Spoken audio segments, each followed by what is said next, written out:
Ravenberg, Here. Lindsay Spencer, Here. Carrie Trostel, Here.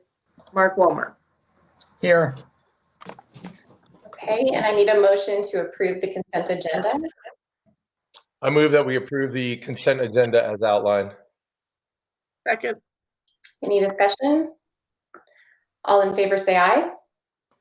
Aye. Aye. Any opposed? All right, that passes. And then Brian will move right into an update on COVID-19. Yes, so in terms of COVID-19, we had another successful week with the food bank.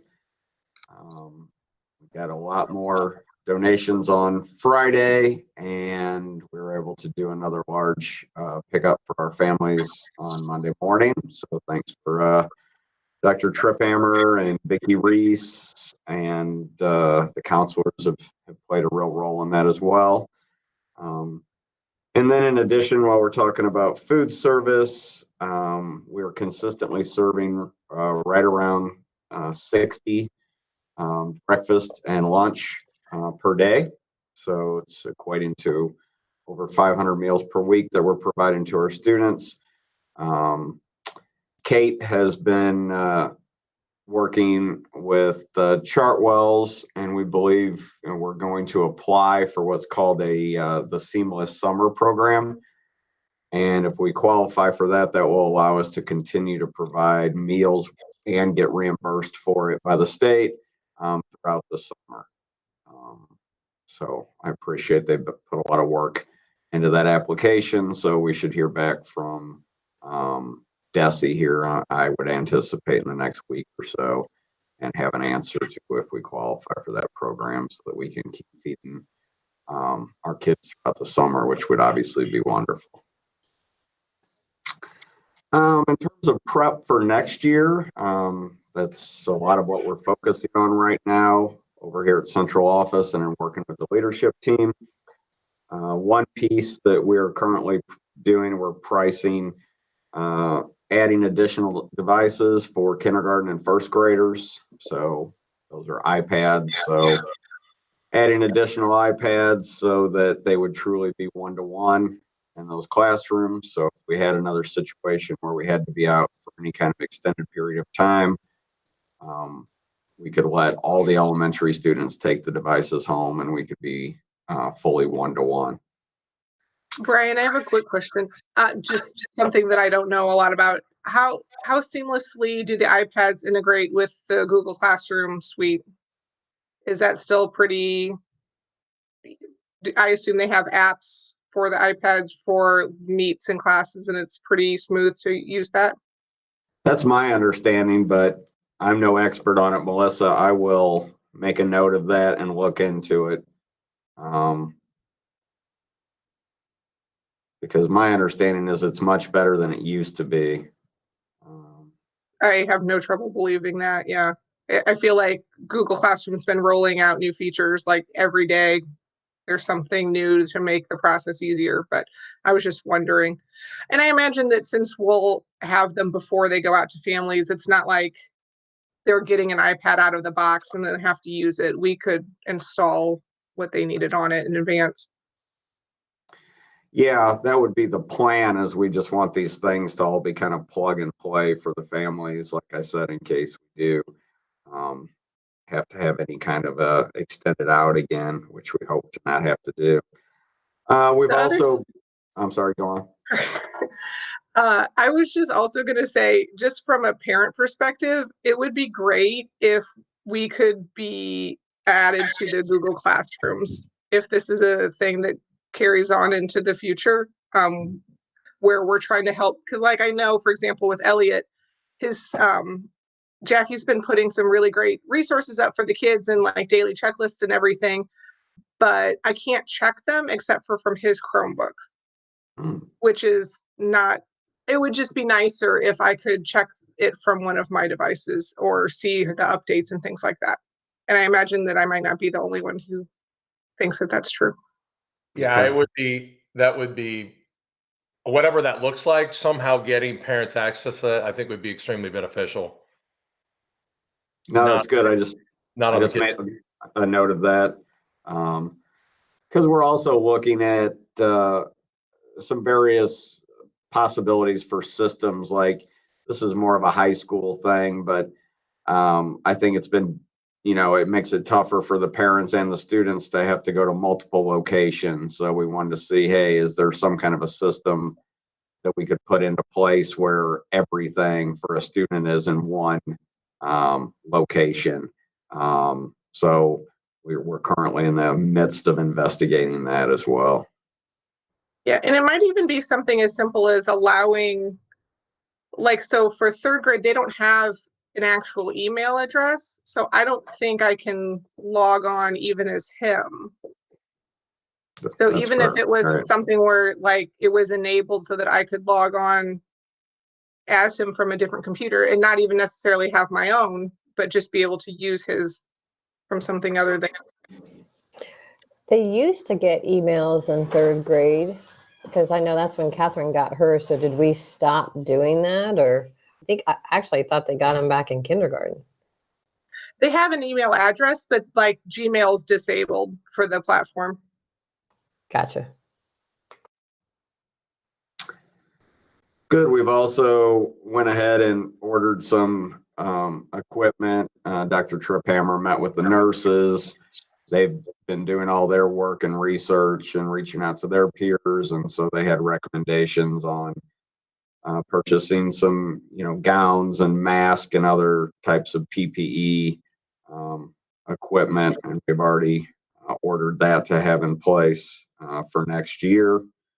In terms of reentry, it's an ongoing discussion. I'm part of a superintendent Zoom group. We meet every Wednesday morning, and that's a lot of what we're talking about is reentry, flexibility with the calendar, athletics and activities.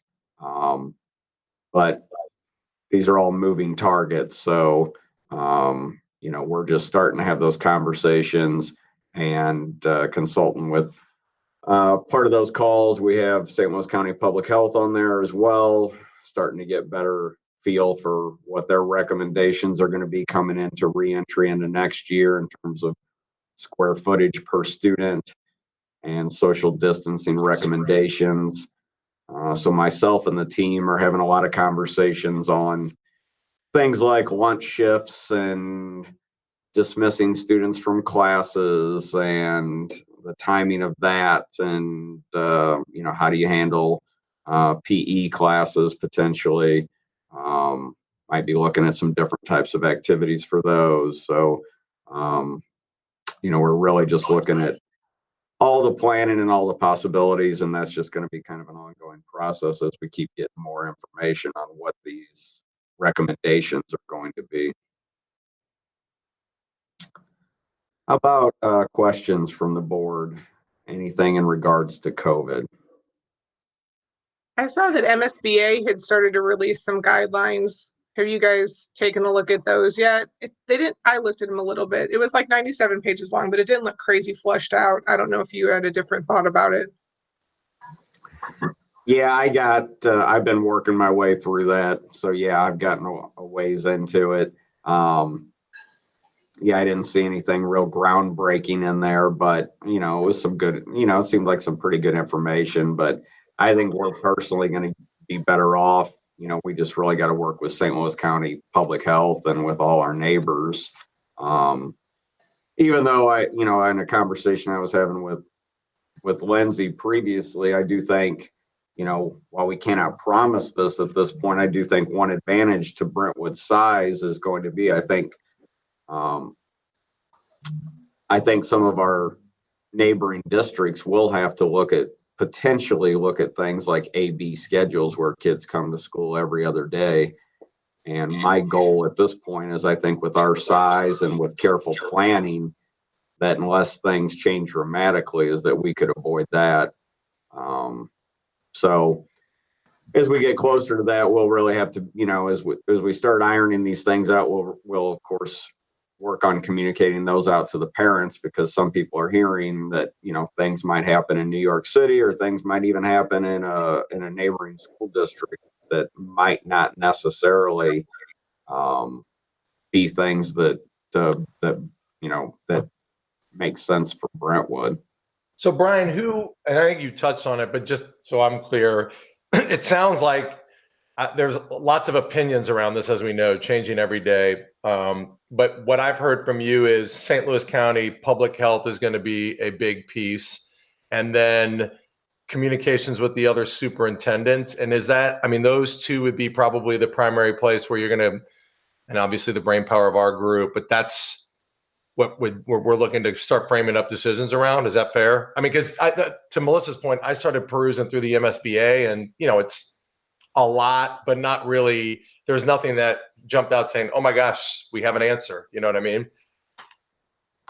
Yeah, I think that's exactly right. Kind of like basically the way it's been throughout this whole thing. Our needs in St. Louis County, as you know, have been very different than some of the rural counties. And that's going to continue to be that way in terms of planning for reentry in August. So yeah, I really see St. Louis County, both the superintendents and St. Louis County Public Health have really been a unified and strong leadership group throughout this process. So yes, we're really relying on that. And, Ed Plus has been the group that's really facilitating those teams. So yes, that's exactly right, Jamie. You get the sense that the recommendation is going to come down to like a number of kids per classroom recommendation or a yes, no recommendation? Do you think that, I think you said this, but do you think that there are scenarios where some school districts will be closed and not others? I don't think they'll be totally closed. I think the only recommendation I've heard so far was based on square footage. And that's strictly a very early recommendation. So I don't know if that one will hold up or if it'll go in a different direction in terms of, like you said, less of students in a class, but obviously it can be very different from a small classroom to a large. I think personally, I think it's going to be more about a recommendation. And I believe it's also only going to be a recommendation. There aren't going to be any kind of mandates, I don't anticipate, coming from the state or the county. Unless they do another like shutdown. Correct. So Correct. I guess, Brian, related to that, right? The back of my mind, you have Keith, no offense, but you have this concern around, right, liability associated with a decision that gets made and something, God forbid, happens. So would this be something that comes back to the board in the form of a decision that needs to be made for exactly the reason you suggested, right? Or is this an operational thing, and not that we need to know the answer, but my experience, as we've said, is there's recommendations, but at some point someone somewhere has to make a decision, right? And so I guess part of this is, where does that lie?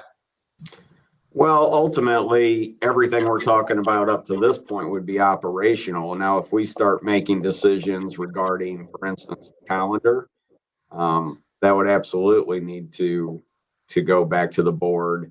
If we were going to, and I'm not saying we're doing this, but if, like some districts, if you were going to look at an every other day schedule, Right. or if you were going to, consider any of those types of things, that would definitely be a board decision. But yeah, in terms of just, it's going to be a lot of logistics in terms of setting up like I said, passing times and lunch times and shifts. And that's really more of just an administrative duty. Hey, Brian, is there, in terms of like milestones and discussions, are the discussions with the supers around, like, practically there's not going to be a vaccine in the fall, so the reentry process is going to involve some sort of virus in the air around the country at some level, right? I mean, are the discussions there already, or are there still like kind of early discussions, and then we'll see if a vaccine happens in August and that might change how we reenter, or like, are you already progressing down? Are people like accepting of the fact that reentry is going to be a struggle and we have to plan for it now, or are we still waiting for it? It might not be as much of a struggle if wait another month, something crazy might happen and it's not a problem. Or are we already planning? Already planning. I haven't heard anyone that believes there's going to be some miracle vaccine that comes out before August or even frankly, before the end of the year. So, we're just going to plan that, obviously that hopefully the curve is sufficiently flattened, but yet to acknowledge that we have to take all the precautions, and then we're going to have steps and procedures in place, assuming that at some point you may have an active case, whether it's a employee or a student. Okay. And I think my fault that would be if we're like if we know we're planning for that kind of thing because we assume nothing crazy is going to happen. Does that change or like our communication campaign to parents? Do we start notifying people earlier? Where I know no decisions are made and we don't know what to tell them other than we're working on it. But it'd be interesting to see what the communication campaign looks like and when to parents. As we get close to the end of the school year, parents are going to be wondering what's going to happen next year. When do we let them know at least we're working on it? We're planning, there are conversations. It's going to be a rough start to next year. We're still working through what that looks like. Yeah, that's a great point. And I'll have that conversation with Sam in the coming few weeks here, and we can decide what to put out. I think it's just a fine line because we also want to be honest that, we're going to be agile here and we're still taking in what, this new information and recommendations are. So it's a combination of planning, but also realizing that our plans are going to change. It's not could they change, they are going to change even over the course of the summer. And that's why we're going to be continuing to work on it. So, yeah. Okay. Brian, so you brought up the calendar, and I am not advocating for any changes to the calendar at all, but one things that I think we need to make sure that you have a conversation with other superintendents or the county is the CDC's claim that in like November, December, January, that might be the most likely time for a big bounce in the virus. And so, things that we can do as a district to think about that, either extending the school year or starting early, that might be something we want to think about, having a extended break in the middle of the school year. And the only reason I'm bringing that up as an option is because what the CDC said in terms of the virus, and also the fact that the virus does not live very long in sunlight. I don't know if you've seen that, but like even outdoor classrooms, things like that are actually kind of would potentially be helpful as well, right? When it's a sunny day out, taking the kids out and having a classroom outside, I think would be awesome. I think the kids would probably like that anyway. So all of that kind of stuff from a brainstorming perspective, that's what I think you superintendent should be thinking about.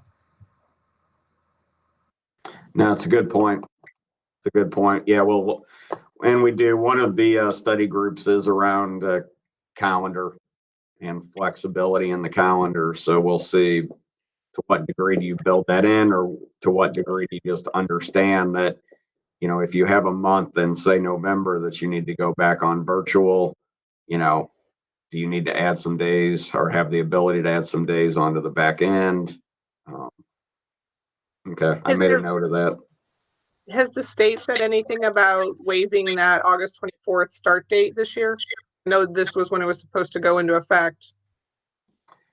Yeah, I didn't hear it. I haven't heard an answer on that, but Desi was the last I heard from Desi was that they were looking into it. And I think ultimately they felt that they could potentially get it waived if a district was interested in doing that. Are you going to talk any more about graduation, or is that something that Sam will talk about? Have we gotten any more feedback on date and what we're doing, or is that still, again, waiting to see what happens in the next month or so? Well, our plans are still exactly where they were before. So, the survey, both the survey and Sam and Dr. Johnson, worked with some parents and students, and not surprisingly, everyone is, of course, hoping to have that live graduation option.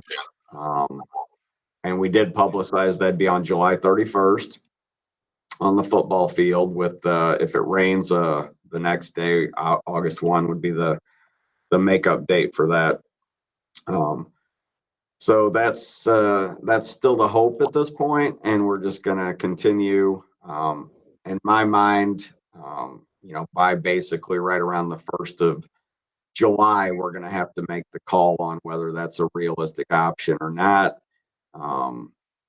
Obviously, if it is, great. If it's not, you also saw our plans for the backup, where we would, we had an option. Well, we have 3 options that are out there: the fully live version, the version with the students coming into the gym, students only with school officials, and live streaming that, and then the fully virtual version where we have students come up one at a time to the gym and tape that, and then put together a really nice video streaming of that. So those are the 3 choices, and we're planning equally for all 3 to be able to pull any of those off at this point. Hey, Brian, Go ahead, Jamie. just one more thing, just related to communication. I think it's really important. We all know that this is changing by the hour of the day, but out on our site, I had looked earlier, I think it'd be helpful for people to know who we're taking guidance from right now. It references CDC and the Missouri Department of Health and Human Services.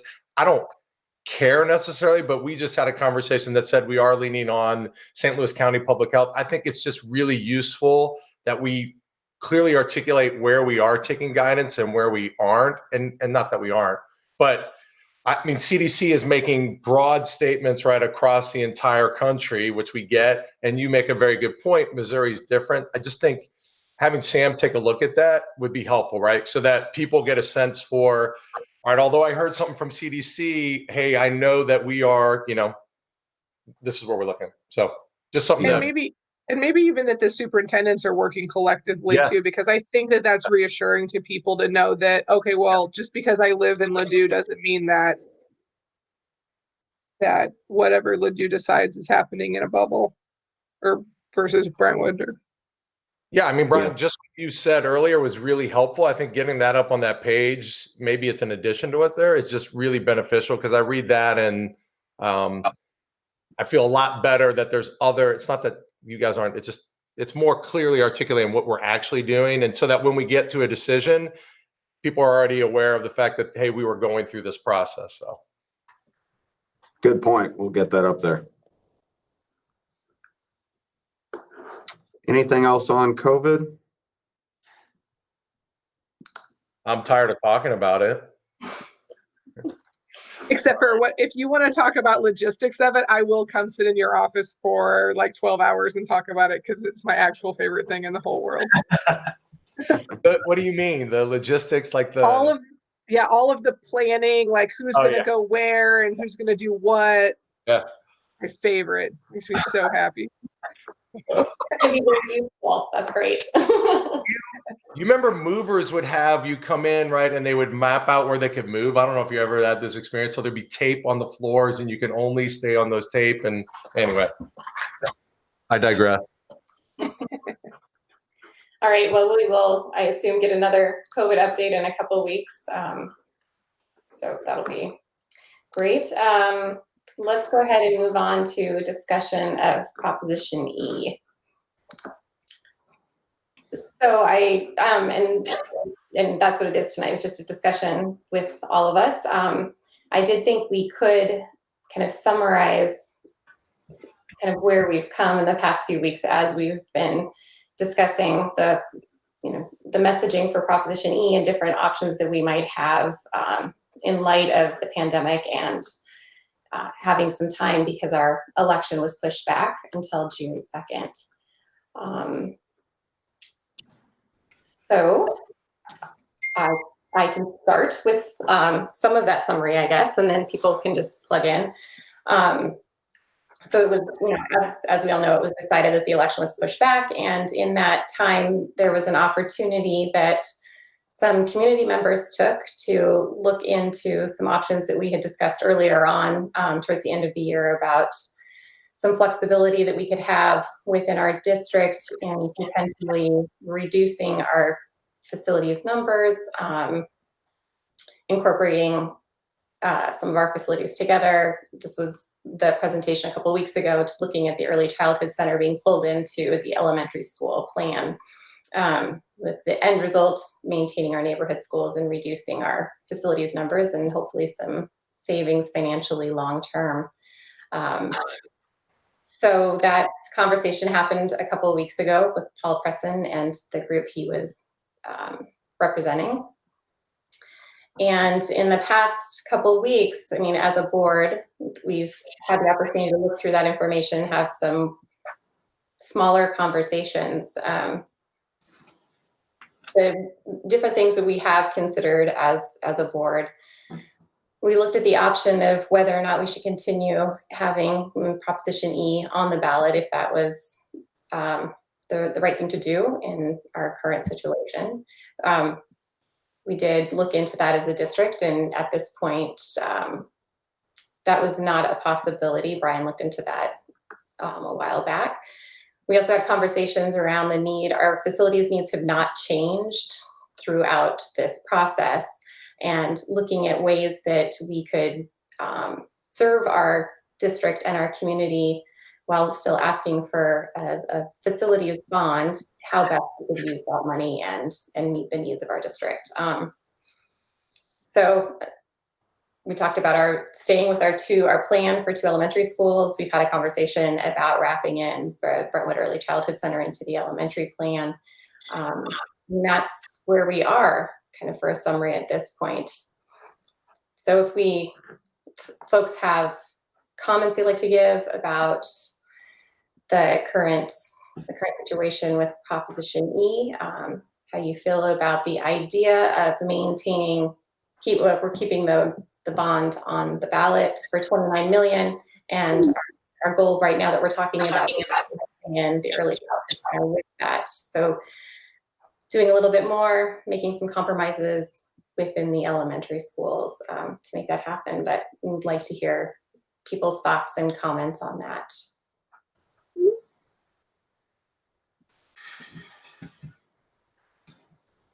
So my initial comments are, I struggle with the proposition as a whole on the ballot, just because I don't know how the people in the city are going to respond to an ask in the middle of everything going on. Doesn't mean I don't think we should still be updating the schools because we need to, right? But my only concern is perception. Well, my biggest concern is perception of how this comes across, and make sure it's there. We gotta put messaging around it to make sure people know. And shine the right light on the things we're trying to get done. But I struggle with how it's going to be received in this time. That's the first thing. I'm supportive of the changes that we're proposing, and what the group brought in the last board meeting to talk about.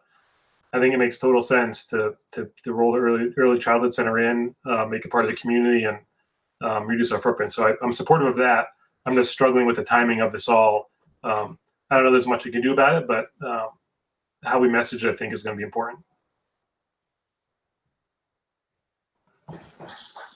Yeah, I think so. I'll echo Dan in terms of the language that we've iterated on, and I think the concept right is we as a board coming back, and I think it's important that we as a board communicate out to the community that, hey, number one, we've contemplated whether or not it even made sense to keep this on the ballot. The fact that we had to because of timing is a separate issue, but at least that was thought through. I think the next thing, though, that's important is just making sure, we've talked about the importance of a longer term plan to try and account for what we know, and quite honestly, to keep us in a position to account for things like this that we can't know, right?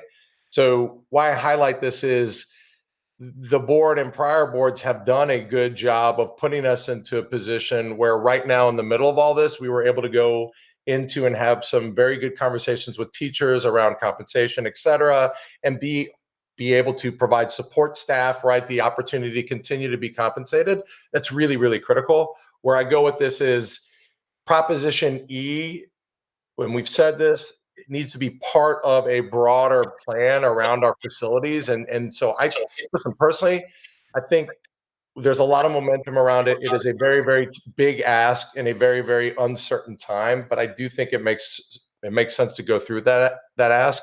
I also think it makes sense that we are clearly communicating that it's part of a broader plan, and that, you know, part of the commitment now means that when we come back to you for an additional ask, which we will, it's to fund operations. It's not to do stuff with buildings, right? Like it is really, really important that we get rallied around that, and we're very clear around that, right?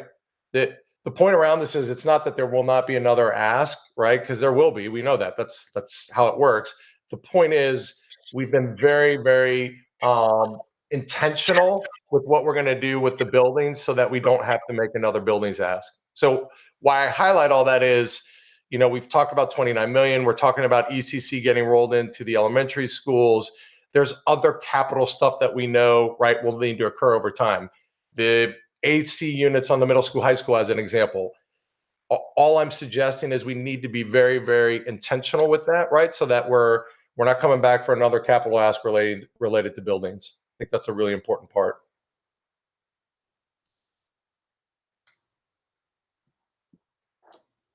The other thing I'd say just is, I do think the commitment to look at our footprint, right, and be very sensitive to the fact that we are, by looking at rolling the ECC in, or recommending that we do that,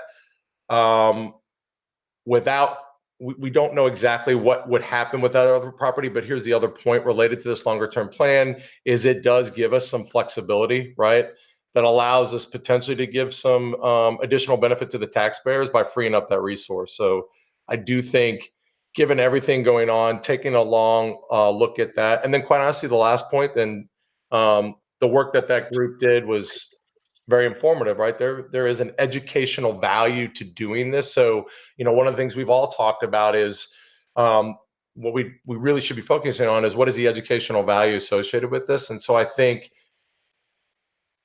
it's weird how these things have kind of come together like this, but given where we are right now, I do think it's something that we as a board can and should rally around, getting this on the ballot and looking to push forward with it.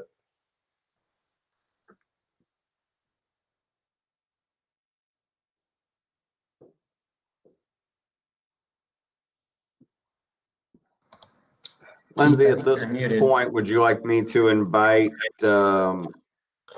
I think Keith was Edgar? trying to talk, but I don't know if he didn't have his mic on.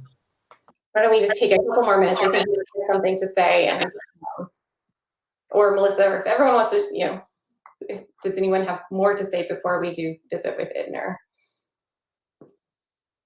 Oh, Melissa, unmute. Keith, you're still muted too. Oh, It's a hot mess. Okay, go ahead, Keith. Go ahead. I think all I was going to say is that I'm not opposed to this idea of rolling in the ECC as part of a reframing around trying to be mindful of the current situation. But I also think that we need to recognize that people in our community are going to notice and ask questions about, what are we sacrificing to make this happen? Because it's not like we had been talking about putting in like gold-plated ceiling fans in all of the classrooms. That's an easy thing to swap. There are going to be costs to this. And I think we need to be mindful that for some people, those costs might be more than they're willing to give up. So, and that's what I'm looking forward to hearing from Idner, what some of those, what are we going to let go of to make this happen? And to really know if those are things that are going to be palatable to the community. Because if we pick up a couple people because they're excited about bringing in the ECC, but then we lose some because of what we're sacrificing, then it's a wash instead of a net positive. That's just something I think we need to be pretty mindful of what our sacrifices are leading into this.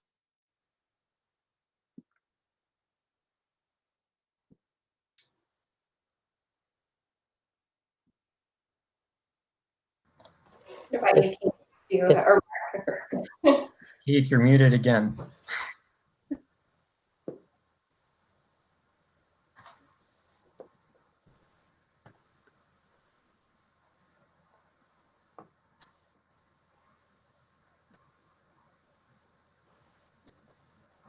all right, well, why don't, Mark, do you want to go, and then Keith and Carrie?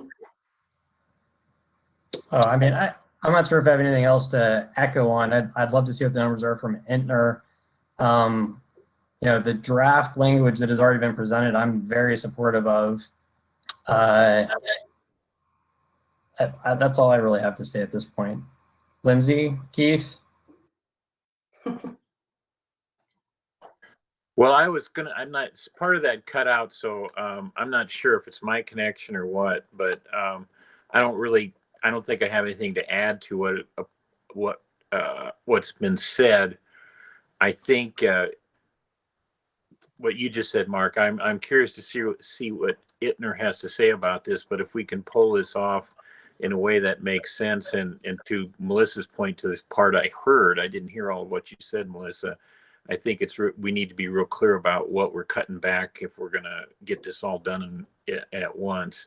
But I think it makes an enormous amount of sense in the circumstances.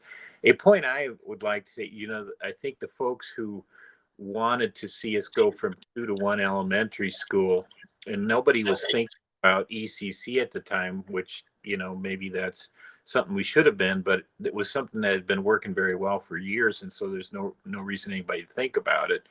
But if you think about it this way, you would have been, if you would have gone with one elementary school, if you add up the early childhood and the 2 elementary schools, you're really going from 3 to 2. If we can eliminate the early childhood center by incorporating it into the one or both or whichever elementary school, we're still moving from 3 buildings to 2, and I think that's a good thing long term. And so I'm all in favor of it, but I want to hear what Ittner has to say.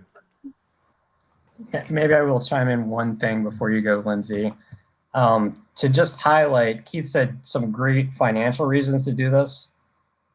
I also want to make sure that we highlight what Paul and that entire group brought to us in terms of an educational benefit. To me, that was the most important thing. And I think the fact that it has an operational benefit and an educational benefit is a slam dunk for me. Good. Carrie, do you have anything you'd like to add? I just would echo what Dan said.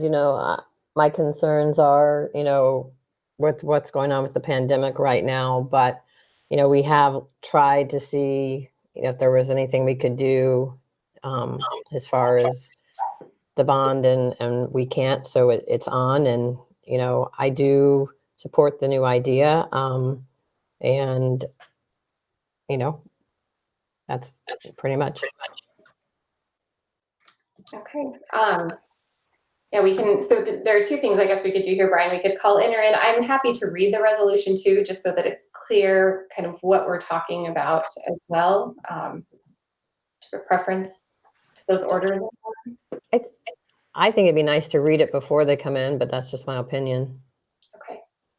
All right, I'm happy to do that. So the resolution that we're kind of discussing right now, that we've been having some conversations around, is as follows. In March 2020, the St. Louis County Board of Elections requested and was approved to move the April 7th election to June 2nd, 2020. Therefore, Brentwood School District's Proposition E, a $29 million bond issue, was moved to the June 2nd ballot. This delay has allowed the board additional time to evaluate the current climate and further work with the community to determine long-term strategic financial goals. In light of the global pandemic and the current and anticipated economic impact, the Brentwood School Board believes it is even more important now to focus on how to achieve the optimum benefit to the district when funds are spent on facilities improvements. To that end, the board is resolving to incorporate Brentwood Early Childhood Center into one of the elementary schools as part of Proposition E. This will reduce the district's footprint and operating expenses. The board further resolves that this will be accomplished within proposition funds and district resources without asking for additional funding from the community in the future for this endeavor. While the bond language cannot be adjusted, the Board of Education makes this resolution to affirm our commitment to incorporating the Early Childhood Center into one building upon the successful passage of Proposition E. This investment will allow the district to continue providing quality education for students in neighborhood schools while reducing its footprint and overhead costs in the long term. So that is the resolution that we're talking about tonight. I think at this point, if everyone's on board, we'll go ahead and invite Itner in to give us a little summary, and then we have the opportunity to ask some questions. All right, I just texted Julie and Todd, so they should be joining us momentarily. So since we started exploring this idea of incorporating early childhood, Itner went back to the original design plans, and they've been hard at work for the past several days on this. And I think they have some good information as we look at the square footage and some details for the board in terms of, basically how to be able to put this at one of the sites and still have two very nice K-5 elementary schools.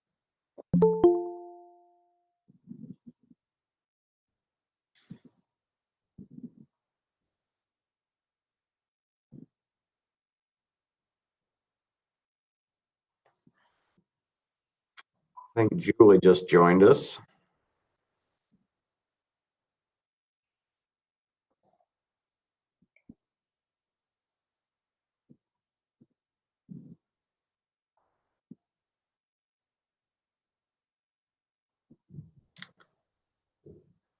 See, Julie, can you hear us? You're on mute.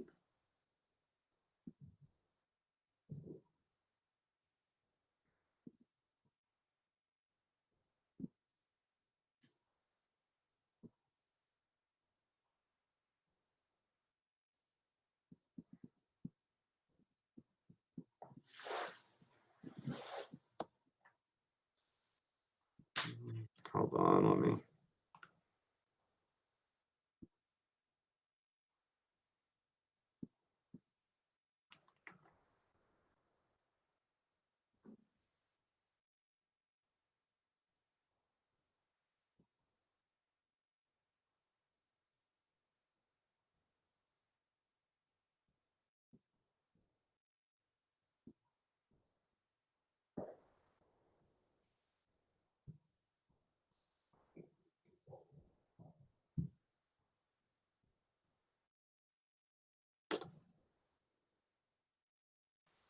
I see Julie on here, but she appears to be muted. I let her know that.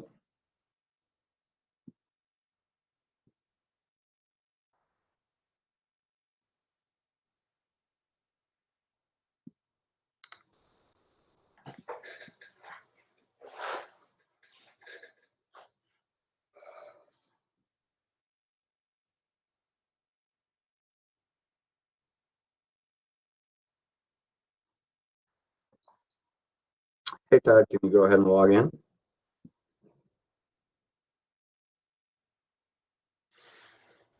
It's asking for a meeting code.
Oh, there we go. Hi. Hi, guys. Sorry about that. Hello. Hey, how's it going, Dad? Can you guys hear me okay? Yes. Yeah. We Okay. can. Yeah, we've been using, this is a new format, but we've been using Zoom and Teams and Hangouts and Skype, and it was a new one, so we're going to learn something new tonight. All right. We're going to, actually, Julie's going to try and share her screen in a minute. So, Julie, if you want to give that a whirl. And if not, I can probably share mine.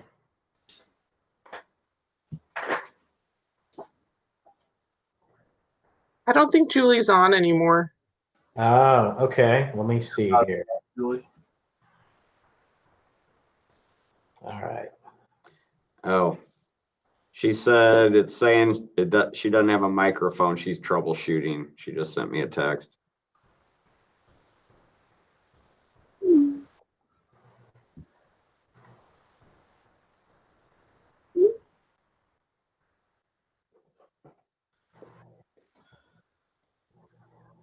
Okay.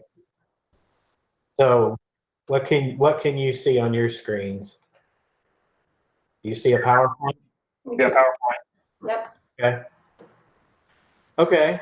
Good. Well, this is what Julie was going to go through, but I'll go ahead and run through it, and if she can jump in here, we'll stop. But so we had a conversation, Dr. Lane and Julie and I, last week, and we were talking about the possibility of bringing the Early Childhood Center out of the Hanley Industrial Park complex and putting it at one or both of the buildings. So Julie went back and sort of refreshed the programs for both McGrath and Mark Twain, and then that ties into some budgets, and then did a little bit of diagramming just to kind of see how these options could shake out. And just to refresh everyone's memory, where we are at currently is we have a $29 million budget. 17 million is currently budgeted for McGrath,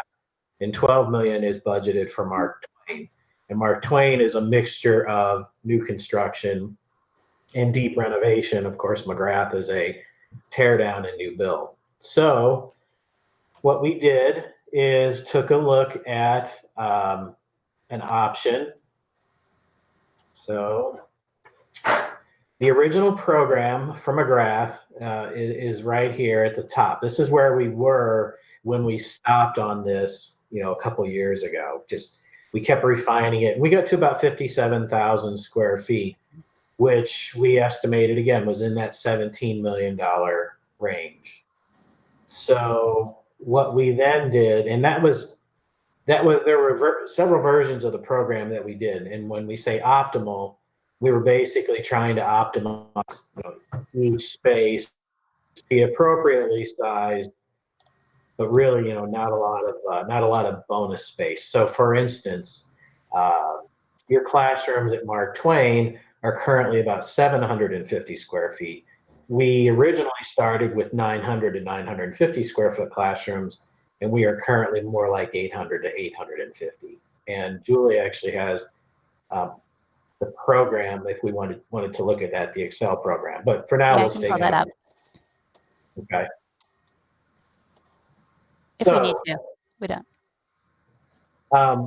Since you want to jump in here, Julie, Sure. since we'll put this Yep. together. Now that my microphone is working, sorry about that. So what we did, so that program that Todd was talking about, the optimal program for McGrath, had us at just under 57,000 square feet. There were several other schemes that went, I think, as high as maybe 70,000 square feet, depending on the amount of like collaboration space and those the classroom sizes and things like that. But this optimal program was just under 57,000 square feet. So what we did in this ECC investigation was add in 8 additional classrooms, and those are good sized appropriate pre-K classrooms. They are at least as big as the classrooms in the existing ECC. We added in a small parents as teachers space with a little bit of storage, not quite as big as what's in the ECC currently. We added an additional teacher resource room just for the additional staff. We added in an additional administrator office, whether that's the ECC director, some kind of assistant principal, whoever that ends up to be. We figured that there would need to be an additional administrator with 8 more classes in the building, and added another small conference room just to accommodate the increase in staff. We added a little bit of area to the cafeteria and also the staff lounge, again, just to accommodate the increase in occupants. And then we took the gym size down a little bit, and that's because we were kind of aiming for this number here, which is 21 million. So in order to do that, I think we took maybe 1,500 square feet out of the gym. So not a lot. It still will accommodate a court and some bleachers, maybe just not as many bleachers as what we had in there previously. So that brought us to just under 70,000 square feet. And that then means that the budget is for McGrath is right at about 21 million. So what's interesting there to note is your current ECC is about 22,000 square feet. Is that right? 21 to 22. So we're essentially going to try, and you can see the difference here in size is about 13,000 square feet. So we're packing a 20,000 square foot building into 13,000 square feet. And how you accomplish that, of course, is you have spaces at the current ECC that will be doubled up and shared, probably in this building. So, for instance, you have a nice size multi-purpose room, indoor multi-purpose room. And one of Julie's options that she programmed included a new multi-purpose room for early childhood in the McGrath building. The problem was the square footage is starting to grow, and it's basically eating all of the money we have to work on Mark Twain, because Mark Twain is the essentially it's the stop, it's the gap, it's the thing that can grow or shrink, where McGrath is kind of not able to do that as easily because we have to build it all. So, and we'll get to that in a second, what that really means. So that's one thing to keep in mind. The other, as far as the gym size goes, we were originally programming a full high school size court with a number of rows of like 3 to 5 rows of bleachers. What we're now proposing is something more, it would have seating, but it would be more of an elementary size court. So instead of 84 feet long, it would probably be more like 64, 65 feet long. So it's still a perfectly good gym size for elementary school, but you would not be able to use it as as another varsity court. So that's just something to understand about how we pulled some square footage out of McGrath, because we're trying to preserve as much budget as we can for Mark Twain. You ready to go to the next slide? I think I'm in control here. All right. So Go ahead. The property budget, we understand to be 29 million. So as we just said, McGrath then with the ECC is up to 21, and that leaves 8 million for Mark Twain. Todd, do you want to make these big so we can see them a little bigger? There you go. So what that means for Mark Twain, let's go to the next one.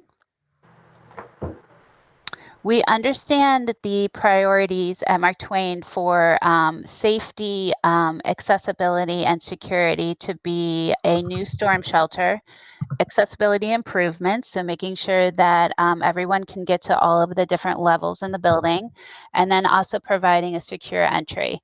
So we think we can accomplish that in basically in about 10,000 square feet of new space. So what we are basing this on is a 6,000 square foot storm shelter addition, and that could be a gym, a smaller gym, bigger than the gym that is there currently, but not a full-size gym again, or a new cafeteria and kitchen. And then it's basically a big box, either way. And then a 4,000 square foot entry addition, and that's also the piece that kind of pieces all of the various spaces together, the circulation spine, so to speak. So that 10,000 square feet, we can estimate to be about $3 million, and that leaves then $5 million for renovations to the existing space.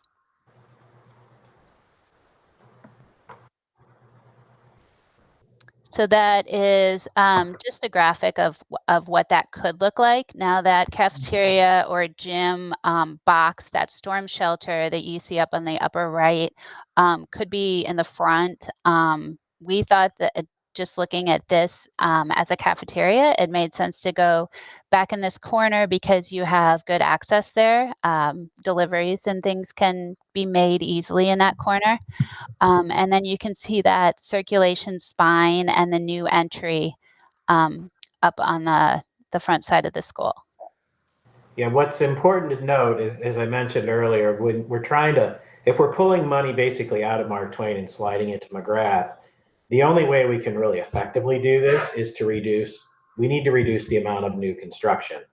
So most of our schemes, if you remember a lot of Greg's options along the way, a lot of them assumed that we were going to tear down this library and classroom portion of the building and build, basically put all your new architecture out front.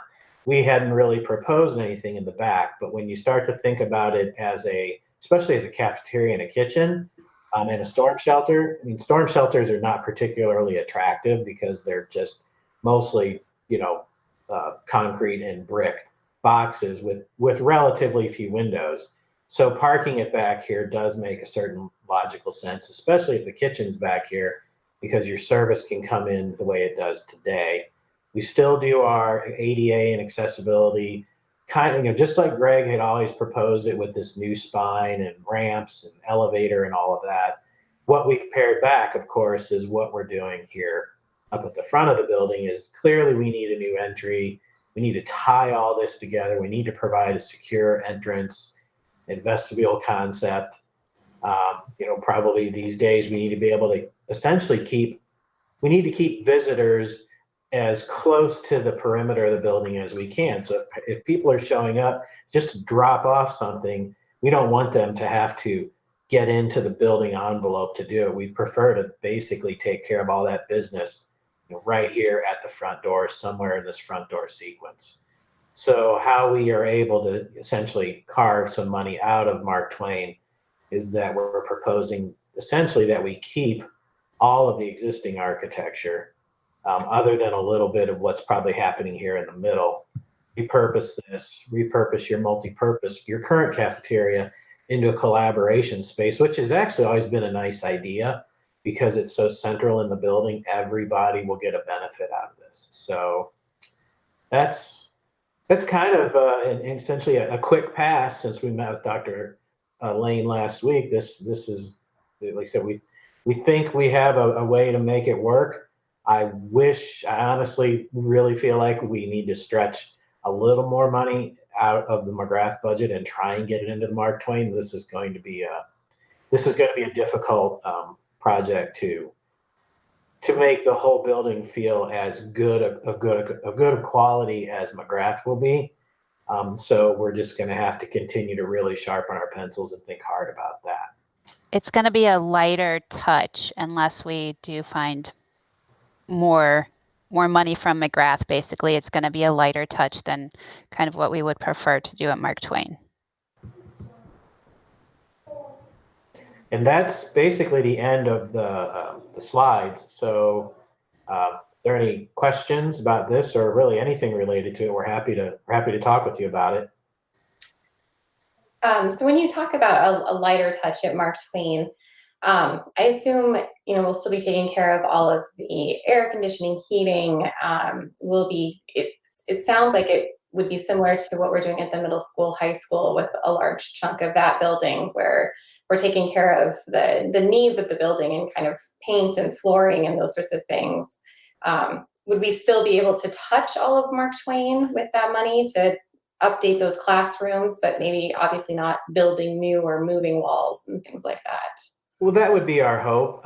We would want to go in and essentially, I think you might remember the term, do the 6 surfaces treatment in all the rooms. So, floors, walls, ceilings, obviously new systems. Try and get everything up to a modern state, in good shape, good looking. But the thing we have to avoid if we can't afford it is, we need to live with as many walls in their current positions as we can leave them. So if we try and go through, for instance, if we went to the upper floor or even this lower floor of the original building and we were trying to reproportion these rooms, which I know would be kind of ideal potentially, but that's where you really start to get into cost, because now we're really tearing into the structure of the building, and your costs start to escalate. I mean, if you've got an existing building, your costs aren't that far from building a new one at that point, once you've sort of torn all the heart of it out. So yeah, we want to try and leave as many of these walls in place as we can, and like you said, do a deep renovation, but like I say, try, and just get away from making too many architectural changes. Structural changes, I guess, would be a better way to phrase it. Mm-hmm.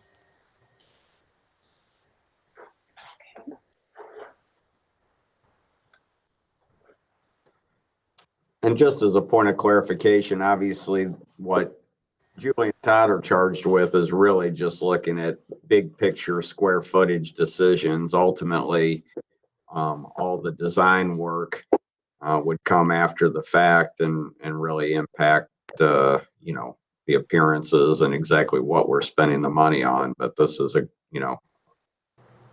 good job of getting us that 30,000 foot view of what could be done with the 29 million. Right.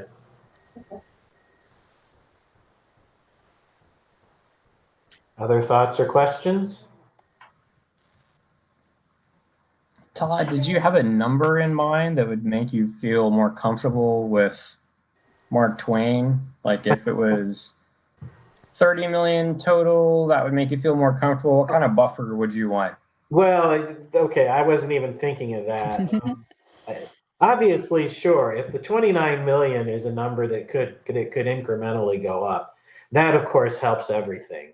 I was going to say, I mean, I really felt pretty good about the 17-12 split, because it felt like that was something we could really make an impact at Mark Twain. But when you basically when you boil it back down to the $8 million mark, if you remember way back when, like one of the first or second scheme that we designed was about an $8 million project, and we all know that it just didn't feel like it was enough. So that's my worry going into this, is that we're going to get into the design and we're going to say, we really do need to do this and this and this, and we're going to have a solid priority list of things we want to do to Mark Twain. And I'm a little worried we're going to come up short. So I guess if I was going to split the difference, I'd say, if we could stretch to 10, again, try and minimize our new construction where our biggest cost is. That would certainly help. That's the best way I can put it. But, this is very high level thinking and talk. So I don't think that's where we need to go right this minute. I guess the important thing is this ECC analysis conceptually something that you as the board, really, really want to consider? Or is it just not, it's too much compromise and, maybe we need to look at something else, or not at all? Obviously I can't make that assessment for you, or that judgment for you.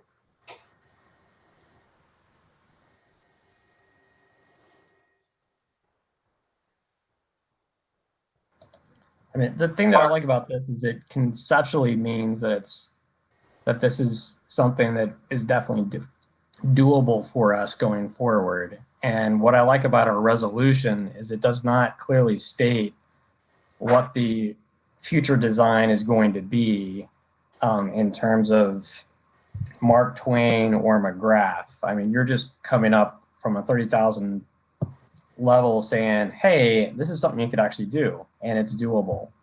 Yeah, I think so. Mhm.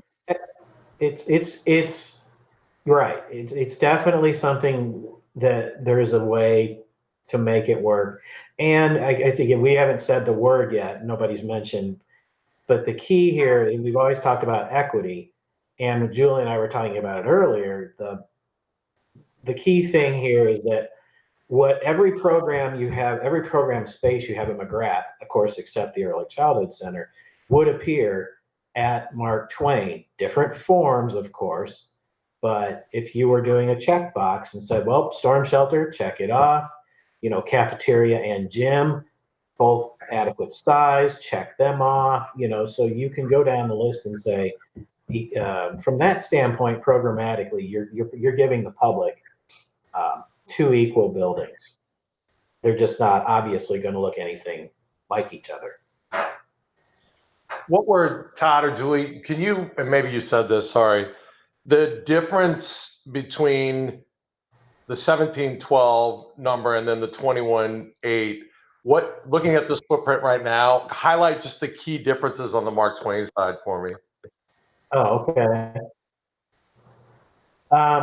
Julie, you want to, well.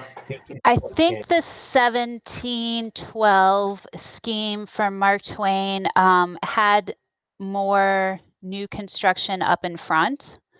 The $12 million scheme at 12, Mark Twain. right. The 12 million at Mark Twain with the 1712 split had more new construction up in front. I believe that your existing library wing was gone, and I think it was a new gym that ended up out there. I've looked at a lot of Greg's schemes over the last couple of days, but I believe that was where that one was left. Right. One of the options was basically move the cafeteria from the current cafeteria into the current gym and renovate it. And then move the gym into a new gym, which was parked, as Julie just said, right out here where the library and these three rooms are. So essentially, almost all of your street frontage would have been covered in a new architectural building here. And then your oldest building would still be, popping out here, joined in with the entry. And the gym would be closer in size to the new gym at McGrath versus the smaller gym that's currently at Mark Twain.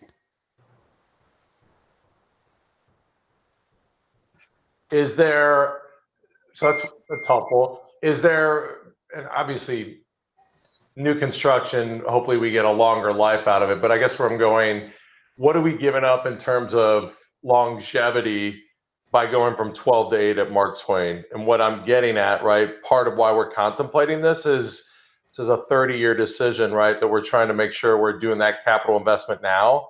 So your assessment of cutting from 12 to 8, I'm thinking just Mark Twain, means what in terms of longevity and potentially having to come back and look at something from a building capital perspective? You're obviously going to need, so obviously we're going to replace all the systems. So air conditioning will both be brand new and modern in both buildings. I think what the difference is the envelope. So you can see all these, you have windows and exteriors and you have roofs.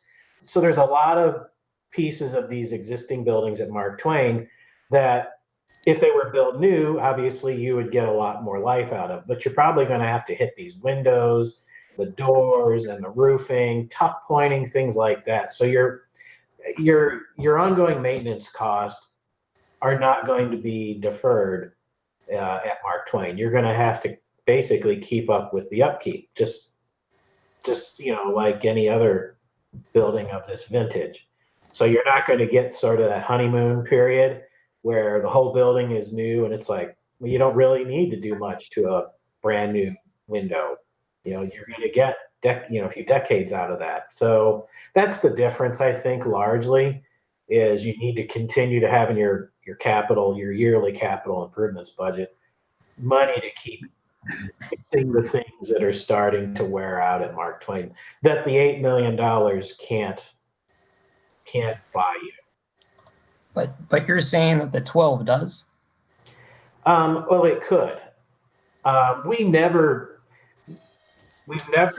really dove all the way down to that level of detail. Like, do we replace every window and door at Mark Twain?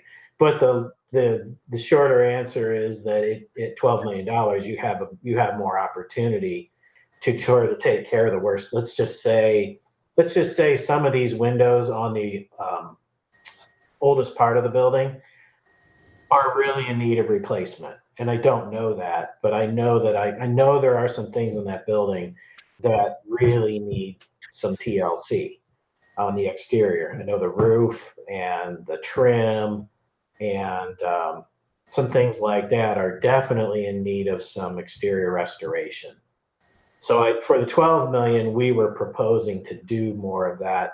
At the 8 million, you'd probably you'd do the worst case stuff, but you might forego some of the other things and say, well, if we can get another 5 or 10 years out of that particular thing, maybe that's what we do. So that's why I say you need to understand that your capital improvements budget isn't going to, you're going to spend between McGrath and Mark Twain a lot more money for the next 20 years of these buildings' lives.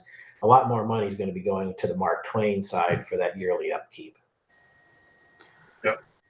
And I don't disagree with that, Todd, but also to going back to Mark's question, even with the 12, we were, I believe, still somewhere in the area of only 40% new construction on that site, somewhere in that ballpark, and 60% reno.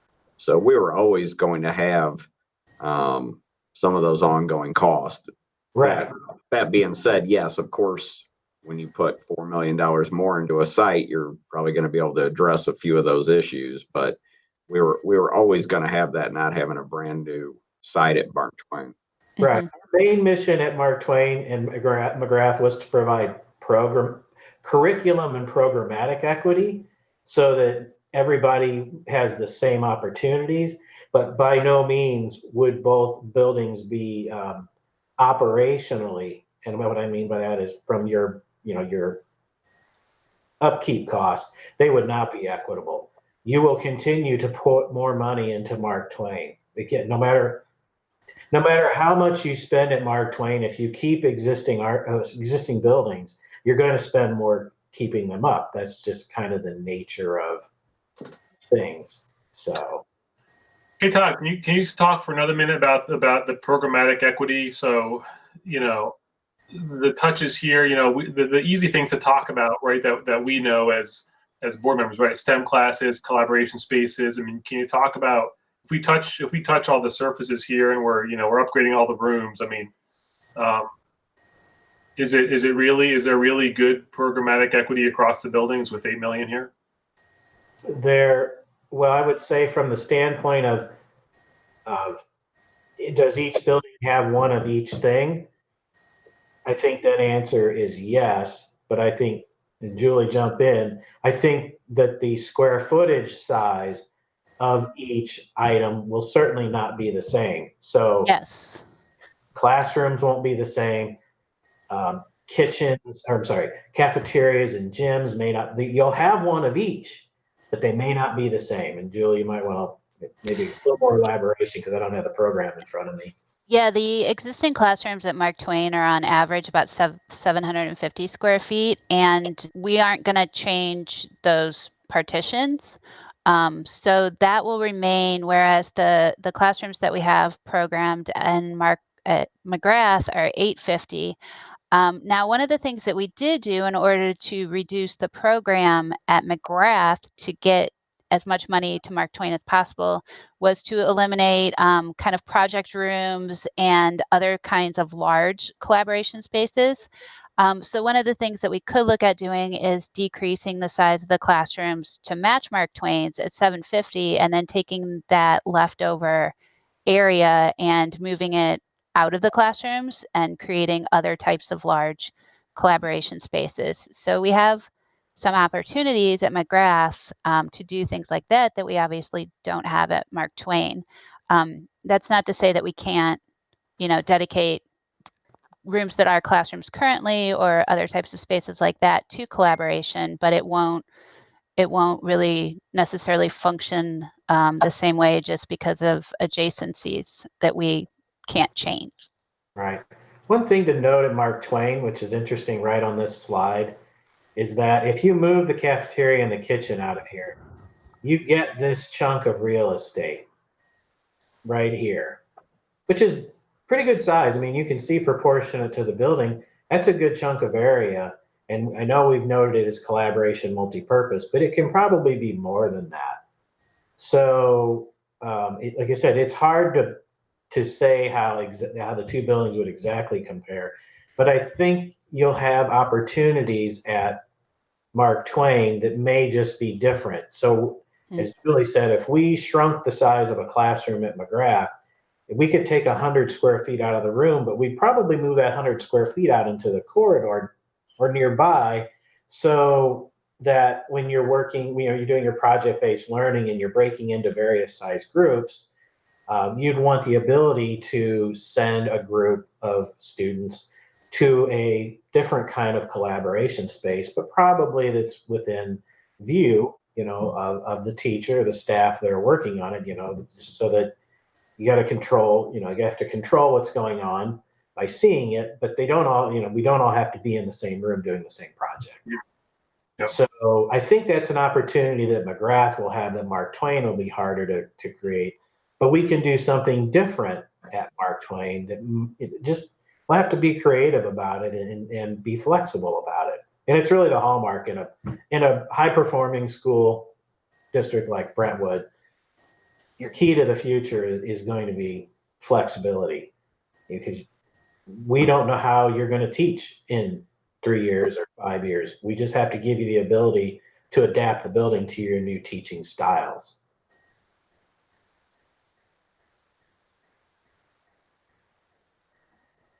Brian, can you speak to the cost savings from moving the ECC to this spot? Because so we've heard about a lot of the sacrifices that we would be making structurally to get this done. And can you tell us about what this is going to give us in exchange?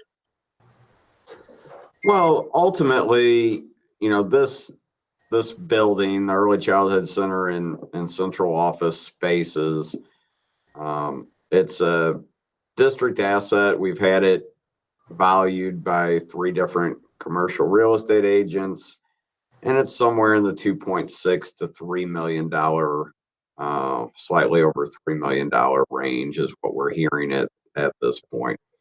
That could obviously vary. It depends on the market. It depends on and those are based on probably in reality having a company that would come in and want to gut it and turn it back into a warehouse or something. So if we could find a school that was interested, I think we could probably get a little better price for it, in my opinion, or at least for that half of the structure.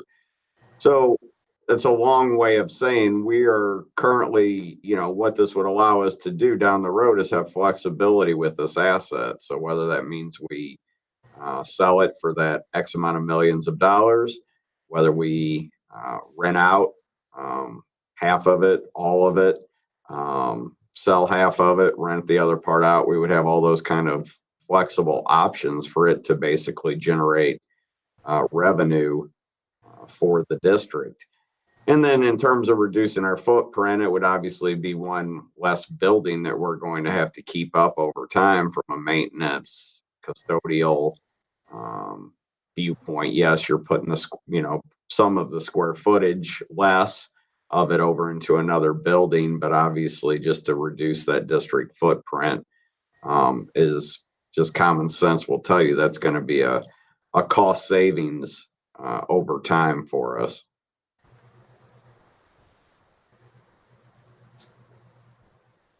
Okay, because so if we sell it for 3 million, but we're spending 4, theoretically, we're spending 4 to make it happen.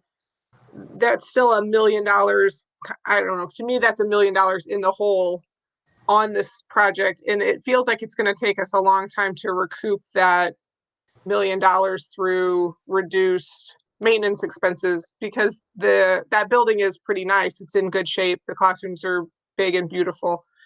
So it seems to me like we're asking probably Mark Twain specifically to make a lot of sacrifices to move it over, but it doesn't seem like there's a major financial benefit to it, or at least not one that I'm seeing, that justifies the sacrifices. Well, I think the difference is, if you're talking about the 3 million versus 4, is, I mean, this is a sunk cost. I mean, we're already paying for this, regardless. And a lot of this building too, with central office, is frankly more space than we need. We don't need that large boardroom. We don't need some of these spaces over here. So it's just an excess of space for our part of the utilization of it. So yeah, it would be a period of time. I don't think it would be a long period of time, but yeah, there would, it would take, in my opinion, at least a few years, but to get that true ROI. But ultimately, I think it's, if we're looking at trying to make plans for the district on 15, 20 years down the road, in a district of 800 students, to not be spread over multiple sites, I think that's part of what this decision's about. But, obviously some other board members can chime in on this as well, because I know they've been involved in looking at the finances also. Yeah, I mean, I think part of it, Melissa, is, and what's prompted us to reevaluate it, COVID is a group trying to get together around what makes the most sense. There is, and we've seen Nancy weigh in, there's educational benefit right now shown to bring early childhood right into closer connection with the elementary schools, right? So there, in addition to the financial piece, there's a benefit to doing that. If we're going to go touch these footprints now, I would argue it's more cost effective when you're touching them now to roll that in, and it also gives you the flexibility that Brian outlined. I mean, do we know exactly what we would do with it? No. We're already on the hook to pay for it as a taxpayer, right? So anything we can do with it helps to relieve some of that burden. So you free it up, you sell it for whatever you sell it for, right? When you're able to do so, that's able to be returned back to the taxpayer, either in the form of deferring additional taxes, right? So I think that is a big piece. I mean, I think there's two pieces to it, right? There's an educational benefit to bringing them in. Actually, I'd say there's 3 pieces. It's very loud and clear the importance of maintaining neighborhood schools, and what better way to do that by bringing early childhood out of Hanley Industrial into the neighborhood. And then 3, I do believe fiscally, it puts us in a better position in terms of being more flexible with that asset. And quite honestly, I mean, look at the world we're in. I don't know, bricks and mortar. I'm not sure we want all that brick and mortar for a district of 850, 900 kids. I don't think that makes sense. Yeah, so I mean, I think I agree with you on a lot of these points, Jamie. I think that it does make sense for us to consolidate a campus. But I also think that, I think that there's educational benefit to bigger classrooms. And some of that's going to be sacrificed by making these classrooms smaller, or by not being able to make them bigger. And so there is some educational loss there too, I think. I also think that, and now I literally 100% lost my train of thought. Just one of the things that we've kind of been talking about the whole time is that this was going to enable us to not go back for an ask. But kind of what I heard Todd say was that maybe that's not going to be true anymore. If we can't do as much to Mark Twain as we thought we were going to, are we going to have to go back in 5 years and ask again, because we need to replace all the windows and retuck point everything and fix the roof? It's just questions that I have that I don't, maybe somebody does have the answer. Maybe I'm just kind of throwing things out there that I can foresee coming up as potential issues. Well, we got a So- couple X factors at play here. Not to get too deep into it, but we've got the factor of what are construction costs going to be. So that would obviously be some hope that during COVID that these construction costs would come in at a better rate, and that would allow us to put some more money into Mark Twain. So, that's a factor. And then ultimately, when you're talking about going back to the taxpayers, we do have to keep in mind that we do have, roughly $4 million in capital projects reserves that we put away. So, basically to your question, no, for things like windows or a roof, we're well prepared that we would not have to go back for a tax ask for those. It's still a cost, don't get me wrong, but it would not be something we would have to get a bond issue for. So one of the other things that I want to highlight is the operational advantage, just from purely an educational standpoint. So one of the things that Nancy brought up is that there isn't a music teacher, an art teacher, or even a counselor at the ECC right now. So add all three of those together, you're talking about $100,000 a year, just from an educational standpoint that we wouldn't have to add on, which one could argue we should add on at the ECC now. So then all of a sudden your $1 million goes away in just 10 years. Those are the kinds of things that you could do. You could also bring in someone from the middle school and high school. And we've got music teachers that are coming from our elementary already. So I think there are some huge operational advantages out there as well.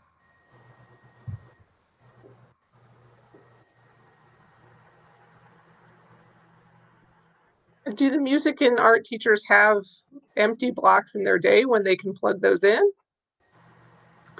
They do have some extra time. Melissa, your typical music or art or PE teacher serves buildings of kids of, 400 to 600 kids. So yeah, we do have some flexibility in their schedule where they could do some things with early childhood as well. Yeah, and like I said before, I'm not necessarily opposed to this, but I think it's good for us to think through what a lot of, we're trying to do this as a way to rally the community, but I think there's going to be questions from the community about these kinds of issues. And so I think it's important that we talk about them and make sure that it is still in the best interest of what we think is going to get passed and what we think the community is going to support before we put it out there.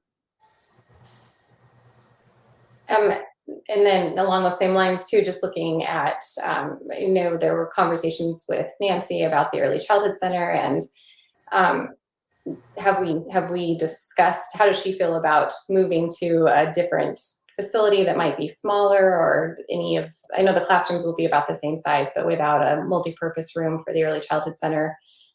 Have we discussed that with her, and it's something she can work with, and the educational benefits of moving to the elementary school outweigh maybe some loss in space?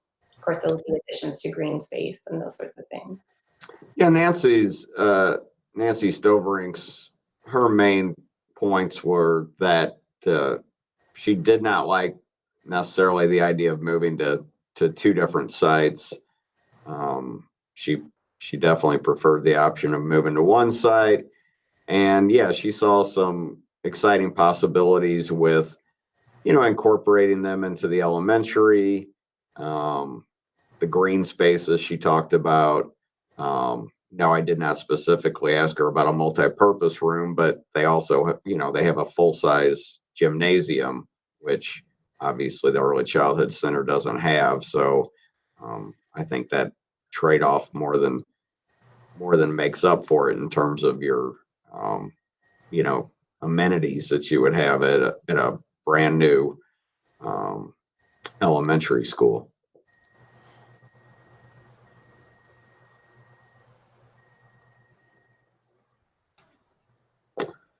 So do we have anything else for Todd and Julie before we let them go? I don't. Todd, Julie, thanks for all the work on this. Yeah, well, thank you. It was nice to hear from everyone. I feel I don't know, it's a little isolating. I've been at home for over 45 days, so there is there's no substitute, for in person. But this is good too. So nice to see all of you, and we'll be in touch. Thanks Thank again. Thank Thanks, you. guys. Thanks.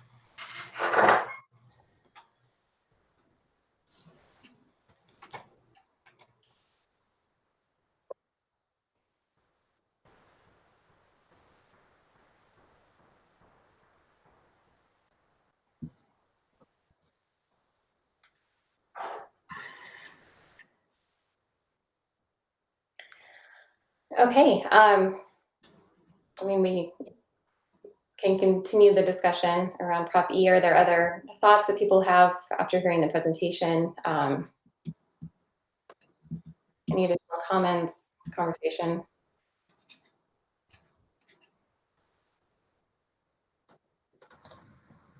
So what are next steps?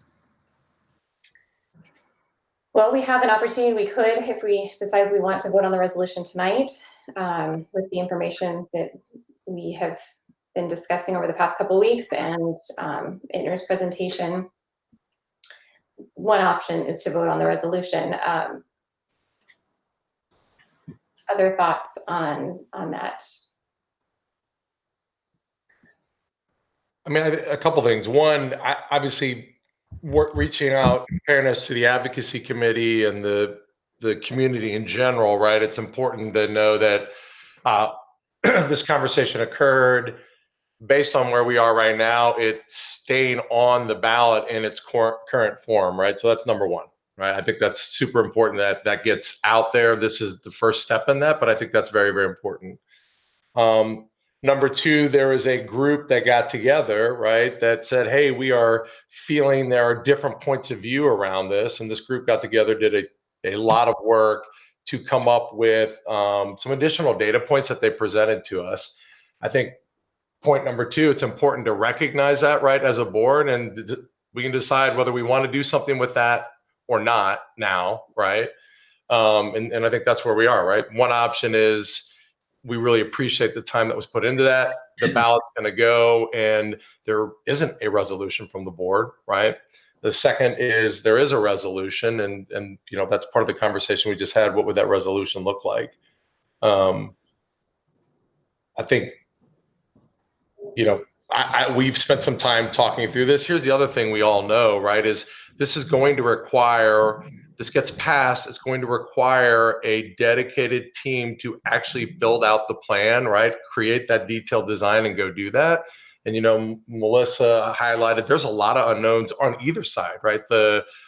I'll call it the existing 1712 plan or the 21-8. I mean, those are just, Ittner did a nice job of framing those up for us, but I guess my point in either of those is there's a lot of unknowns and a lot to be found out and a lot to be worked through. And why I highlight that is, as a board, what do we think makes the most sense, right, to at least put, if we, for lack of a better word, some guide rails around this, right, as we go into it. I mean, we're in a totally different place than we were 12 weeks ago, 8 weeks ago.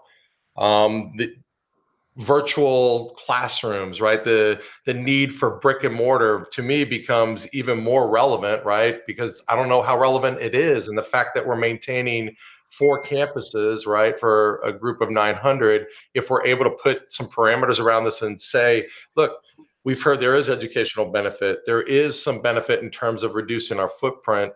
I don't know. I think it behooves the board to look to put that out there. So one of the things that I worry about is just the timeline. If I'm on the advocacy committee right now and I'm kind of wondering where the board is going to go, I probably want to know sooner rather than later so that I can communicate this to the public and we can get it passed. Brian, and we all got an email, I think on Friday, sort of asking that question. what is the latest we should even make that decision by? Tonight, frankly.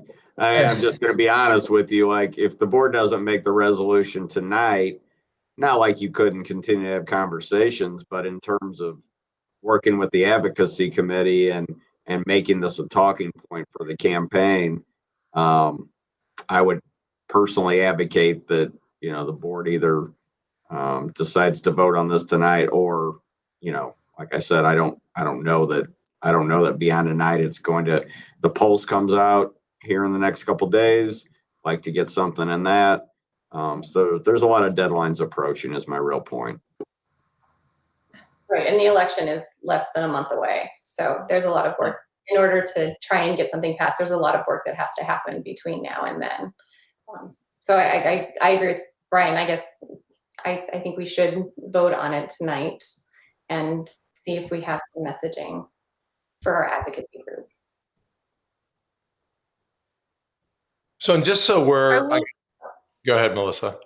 I was just gonna say that for me, this again feels rushed. It feels like we heard from Ittner, and now I have a half an hour to decide if I think that we have to move the ECC or not.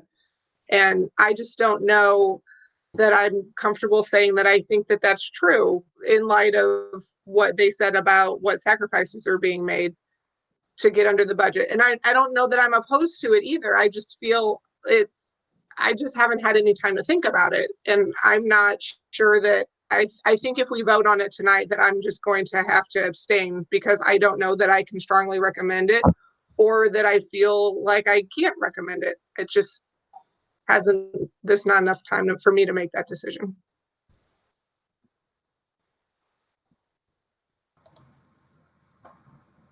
That's fair. Other thoughts from board members on this? Well, and just one little point of clarification is, you know, if we were to take the global pandemic out of this equation, I don't necessarily think we would, you know, maybe we should have been, but we wouldn't necessarily be having this conversation in this timeline. So whether it feels rushed, or whether it feels, you know, us trying to respond to a global crisis and being agile and you know, make the best decisions with what our current situation is. I think I totally understand what Melissa's saying, but I think that's, you know, debatable as to, you know, why it might feel rushed, and why that was perhaps a necessary thing that we needed to do. So I got a slightly different take on that, Brian. I mean, I think really, in terms of the global pandemic, the decision for the board should be, should we pull it or not, period, not reconfigure it. So the fact that we're not able to go do that because of time and money, I think that is where I come at from the global pandemic. Now, as kind of an outcrop from that, because we were given more time, there's community members that actually got together and said, wow, we do have some opposing points of view.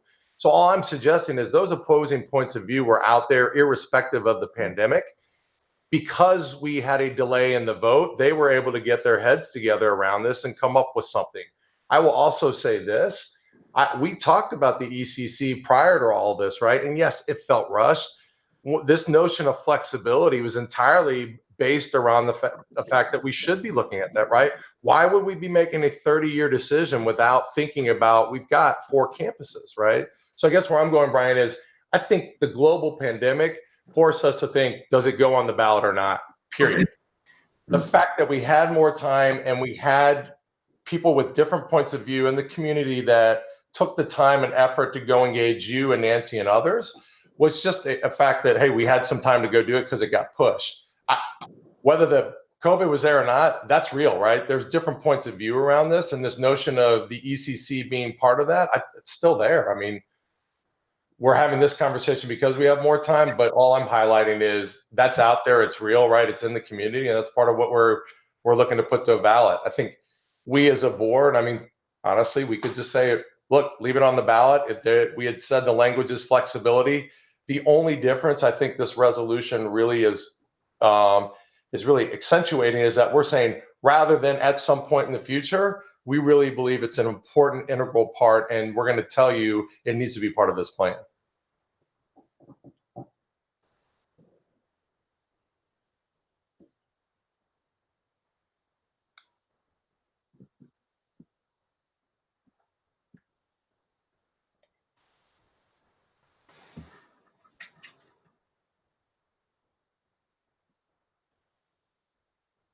Okay, well, I mean, another way, so it's the same thing that Jamie has kind of been saying too as well. I think that the time that we had to think about this, that there were some, there's some changes that we had to think about financially with the pandemic, but there were some compromises that there was some give and some take, as well as some compromises on this Proposition E that we feel like might bring our community together to vote.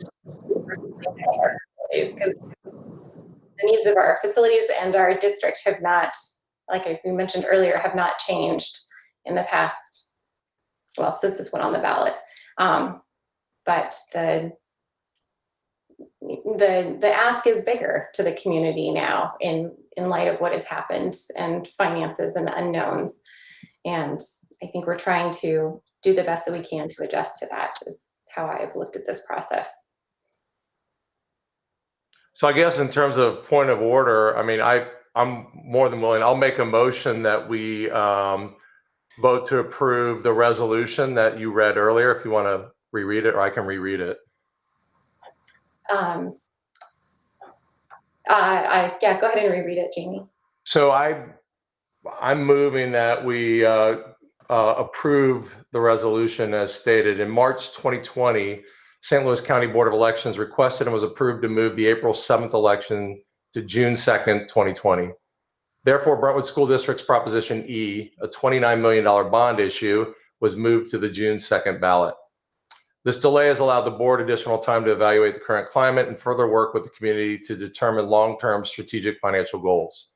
In light of the global pandemic and the current and anticipated economic impact, the Brentwood School Board believes it is even more important now to focus on how to achieve the optimum benefit to the district when funds are spent on facilities improvements. To that end, the board is resolving to incorporate Brentwood Early Childhood Center into one of the elementary schools as part of Proposition E. This will reduce the district's footprint and operating expenses. The board further resolves that this will be accomplished with Proposition E funds and district resources without asking for additional funding from the community in the future for this endeavor.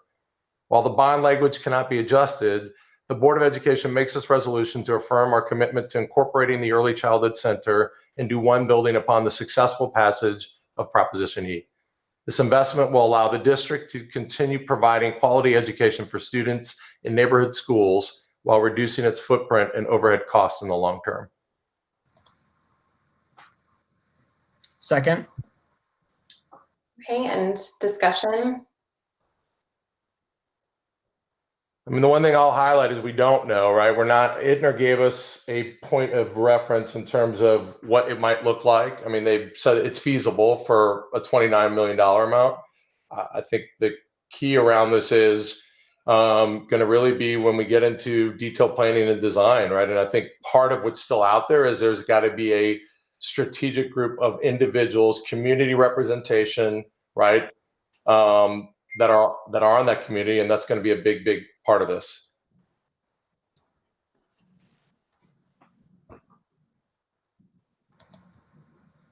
Has anybody reached out to the advocacy committee as a whole to see what their feelings are on this?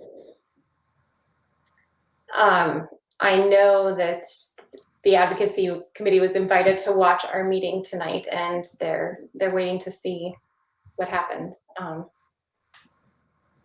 I mean, full disclosure, I live with somebody on the advocacy committee, so and I do talk about facilities from time to time. But they're waiting to see if there's a messaging direction. But nobody has reached out, unless Brian, I mean, you can speak to this too. I have not had any formal conversations with the advocacy committee at this point. Well, I can say there's interest from the advocacy committee in, having some additional talking points in relation to just everything that's been going on, and that yeah, I think there would be, I can't speak for all of them, but I think there'd be support for us having a board. You know, they were really looking for a little more board direction.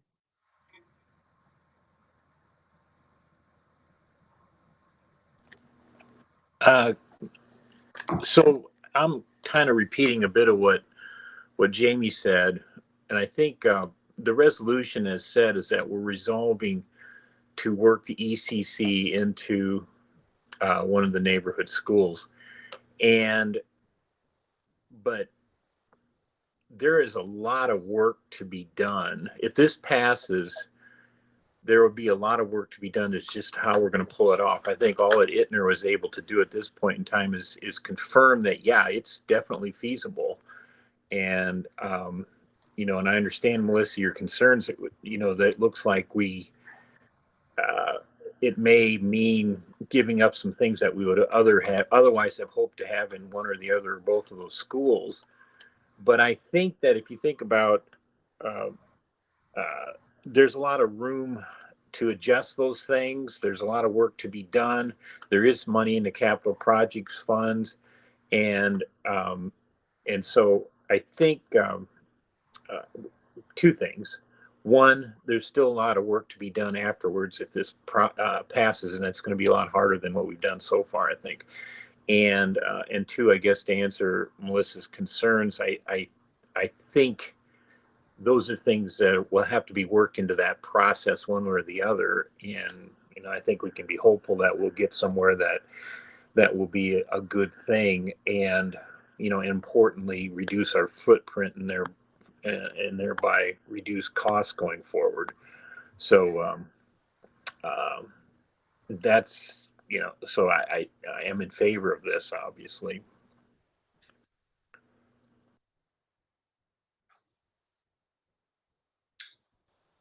Okay, any other discussion?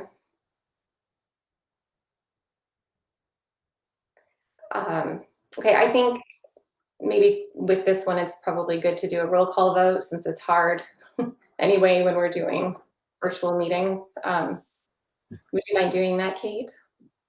Yeah, my brother's playing on the Xbox. Yes. Okay. Jamie Allen, Yes. Dan Boulay, Yes. Melissa Naird, Abstain.